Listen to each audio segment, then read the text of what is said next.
പിതാവിൻ്റെയും പുത്രൻ്റെയും പരിശുദ്ധാത്മാവിൻ്റെയും നാമത്തിൽ ആമേൻ. എൻ്റെ പ്രിയപ്പെട്ടവരെ, ഇന്ന് ഡിസംബർ 19 വെള്ളിയാഴ്ച. അമ്മേ പരിശുദ്ധ അമ്മേ, അമ്മേ പരിശുദ്ധമേ, ദൈവമാതാവേ, കൃപാസനത്തിലൂടെ ഞങ്ങൾക്കും ഞങ്ങളുടെ ദേശത്തിനും അമ്മ മധ്യസ്ഥം തേടി തന്ന എല്ലാ അനുഗ്രഹങ്ങൾക്കും കൃപകൾക്കും ഞങ്ങളിപ്പോൾ ഹൃദയം നിറഞ്ഞ നന്ദി പറയുന്നു.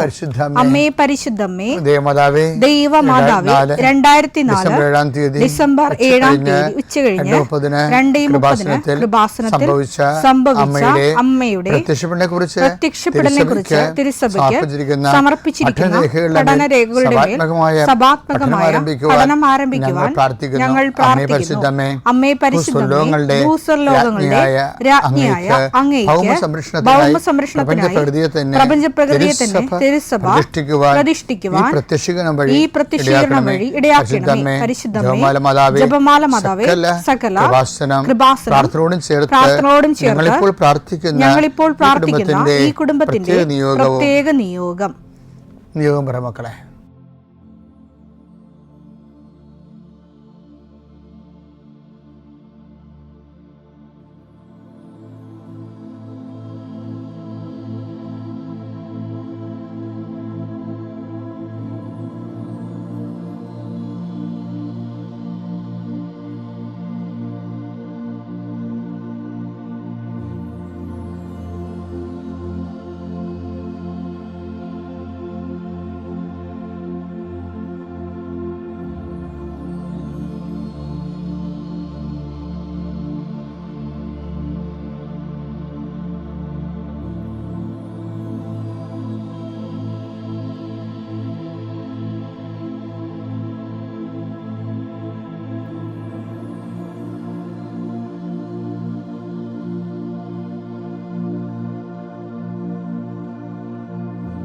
അമ്മയുടെ പ്രത്യക്ഷീകരണത്തിന്റെ ഈ അനുഗ്രഹവേളയിൽ ഞങ്ങൾക്ക് സാധിച്ചു തരുവാൻ കനിയണമേ. ആമേൻ. വിശ്വാസ പ്രമാണം.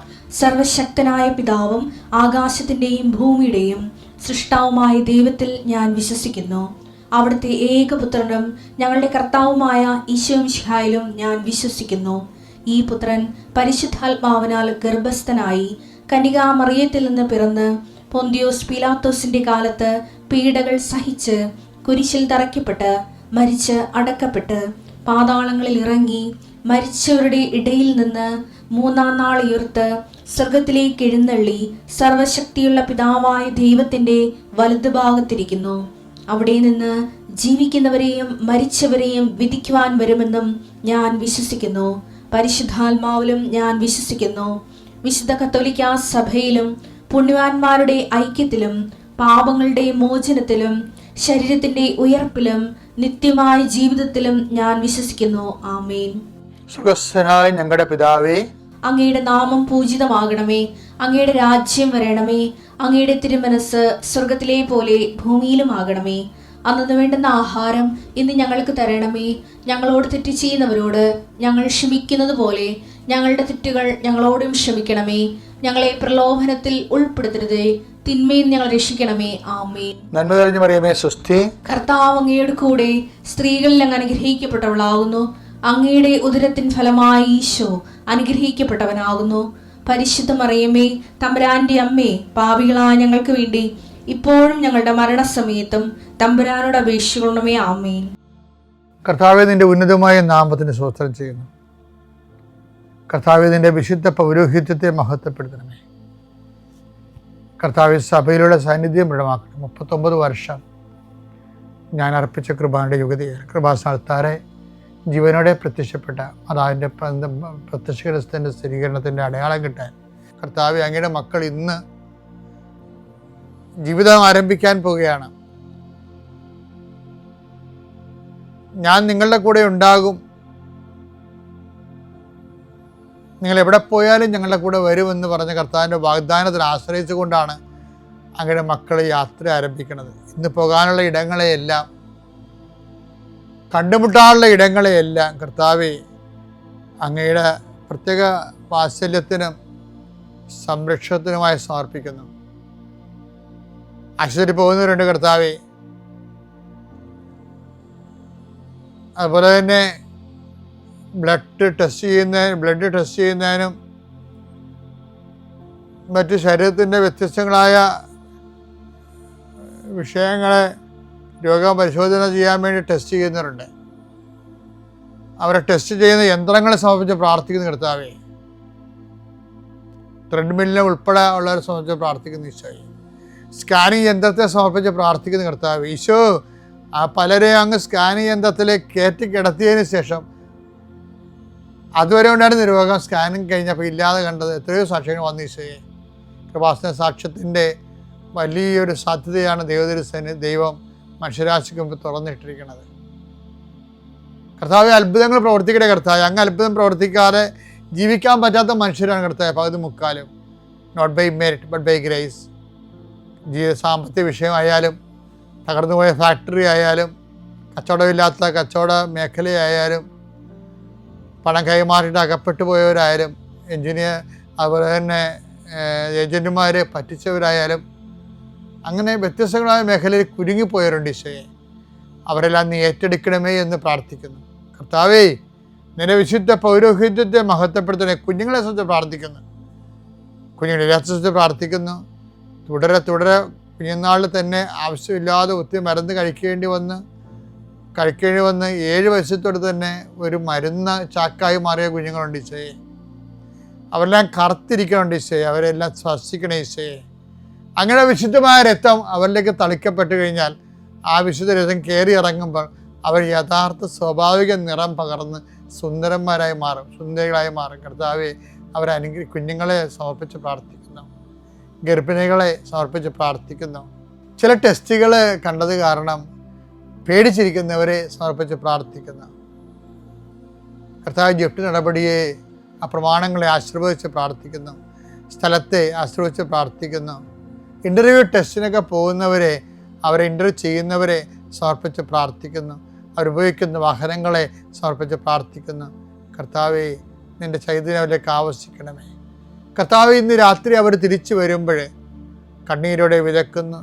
ജയഘോഷ തിരിച്ചു വരുമെന്ന് പറഞ്ഞ പോലെ കർത്താവെ, ജയഘോഷ തിരിച്ചു വരുവാൻ, പുതിയ ഉണർവോടുകൂടി തിരിച്ചു വരുവാൻ അങ്ങയുടെ ഉന്നതമായ നാമത്തിൽ, സഭയുടെ അധികാരത്തിൽ, കുരിശടയാളത്തിൽ, ദൈവശക്തിയാൽ ഞാൻ നിങ്ങളെ ഈശോനാമത്തെ ആശീർവദിക്കുന്നു.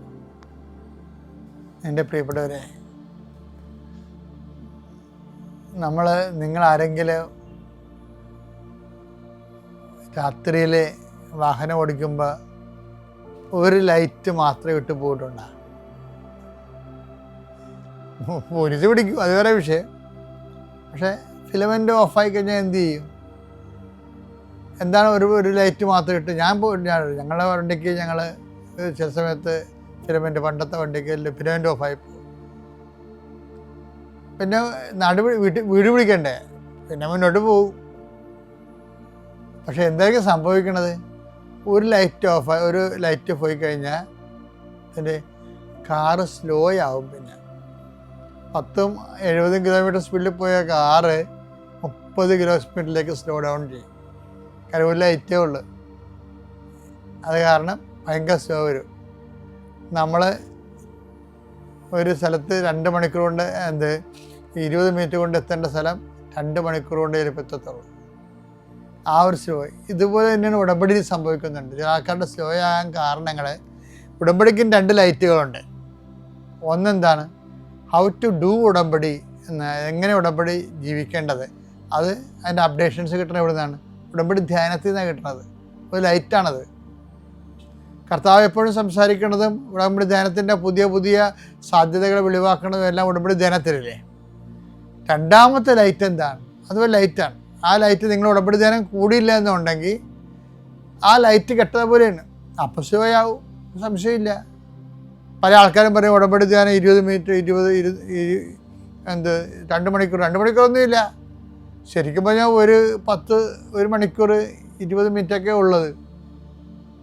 അത് തന്നെ പല പ്രാവശ്യം കൂടിയാൽ മതി. 5 മിനിറ്റോ 10 മിനിറ്റോ കൂടിയാൽ മതി. അത് ഒരു ആഴ്ചക്കുള്ളിൽ കൂടി തീർത്താൽ മതി. പക്ഷെ അത് മനഃപൂർവ്വം അലംഭാവം കൊണ്ട് നടക്കണ കാരണം ഒരു ലൈറ്റ് ഓഫായി പോകും. പിന്നെന്ത് ചെയ്യും? 70 കിലോമീറ്റർ പോകേണ്ട ഉടമ്പടി 30 കിലോമീറ്ററിലേക്ക് താഴും. ഇനി വേറെ ഒരു വിഷയം എന്ന് വെച്ചാൽ, ചില ആൾക്കാർ സാക്ഷ്യം, പിന്നെയുള്ള ലൈറ്റ് എന്ന് പറഞ്ഞാൽ സാക്ഷ്യമാണ്. ഇപ്പോൾ നമ്മൾ ചോദിക്കും, നിങ്ങൾ ചോദിക്കും ഞങ്ങൾ പത്രം കൊടുക്കുന്നു, പ്രഘോഷണം ചെയ്യുന്നു, അതുപോലെ തന്നെ ആതുരസേവനം ചെയ്യുന്നു. അപ്പോൾ അതെല്ലാം ചെയ്യുന്നതിൻ്റെ പ്രാർത്ഥനയും എല്ലാം കിട്ടണ എവിടെ നിന്നാണ്? ഈ പ്രബോധനങ്ങളിൽ നിന്നാണ് കിട്ടണത്. പ്രബോധനങ്ങളാണ് അതെല്ലാം കൂടി ഒരുമിച്ചൊരു പ്രബോധനം എന്ന് പറഞ്ഞുള്ള സബ്ജക്റ്റാണ്. പ്രബോധനം എന്ന് പറയുമ്പോൾ നിങ്ങൾ ചെയ്യുന്ന പ്രവർത്തനങ്ങളും ഉൾപ്പെടെ, ധ്യാനം ഉൾപ്പെടെ, അതെല്ലാം കൂടി പ്രബോധനത്തിൻ്റെ ഒരു വിഭാഗമാണത്. പിന്നെ വരണത് എന്താണ്? സാക്ഷ്യമാണ്. അതും ലൈറ്റാണ്. സാക്ഷ്യം എന്ന് പറയുമ്പോൾ ഓരോരുത്തരും അവരവരുടെ ജീവിത വിഷയങ്ങൾക്ക് അനുപേക്ഷണീയമായ അവരവരുടെ സാക്ഷ്യങ്ങളുണ്ട്. ആ സാക്ഷ്യങ്ങൾ തിരഞ്ഞാണ് ആൾക്കാരെ കാണുന്നത്. അപ്പോൾ ഈ സാക്ഷ്യം, ഇപ്പം നിങ്ങൾക്ക് മക്കളില്ല, അതുപോലെ തന്നെ സങ്കീർണമായ കുടുംബപ്രശ്നമാണ്, അതുപോലെ തന്നെ ഭാഗോടപടി നടക്കണില്ല, അതുപോലെ തന്നെ നിങ്ങളുടെ പിരിഞ്ഞു പോയി പക്ഷെ ഒരുമിച്ച് താമസിക്കാൻ ആഗ്രഹിക്കുന്നു, പിന്നെ വിസ പ്രോസസ് ചെയ്ത് വരണില്ല, ഇതെല്ലാം ഇത് ഞാൻ സിമ്പിളായിട്ട് പറഞ്ഞാൽ ഒന്നുമല്ല. 5-6 പ്രശ്നങ്ങൾ ഒരുമിച്ച് വരുന്ന, തമ്മിൽ കണക്ട് ചെയ്ത, ഒന്നും നടക്കാത്ത എത്രയോ പ്രശ്നങ്ങളാണ് വരണത്. അതെല്ലാം അങ്ങനെയുള്ള സാക്ഷ്യങ്ങൾ കേൾക്കുമ്പോൾ 1 by 1 ആയിട്ട് എങ്ങനെയാണ് മാതാവ് ഈ കുരുക്കളെല്ലാം അഴിച്ചഴിച്ച് എടുത്തത്, അത് മറ്റുള്ളവരുടെ സാക്ഷ്യം കേൾക്കുമ്പോൾ നമുക്ക് മനസ്സിലാണത്. അതുതന്നെയല്ല, ആ സാക്ഷ്യത്തിൽ അവരെന്താണ് ചെയ്തത് എന്ന് നമ്മൾ അറിയുമ്പോഴാണ്. അതാണ് അതൊരു ലൈറ്റാണത്. അപ്പോൾ ഉടമ്പടിക്ക് 2 ലൈറ്റുണ്ട്. ഒന്ന് ധ്യാനത്തിൻ്റെ പ്രബോധനത്തിൻ്റെ ലൈറ്റും, രണ്ടാമത്തത് സാക്ഷ്യത്തിൻ്റെ ലൈറ്റും. അപ്പോൾ ഈ ലൈറ്റ് ഒന്നേ ഉള്ളെങ്കിൽ ഒറ്റക്കണ്ണനായിട്ട് നമ്മൾ സഞ്ചരിക്കേണ്ടി വരും. അപ്പോഴെന്ത് പറ്റും? സ്ലോ ആയി പോകും.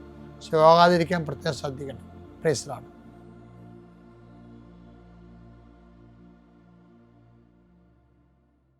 അത്യപൂർവ ദൈവാനുഭവങ്ങൾ ഇനി നിങ്ങൾക്കും സ്വന്തം.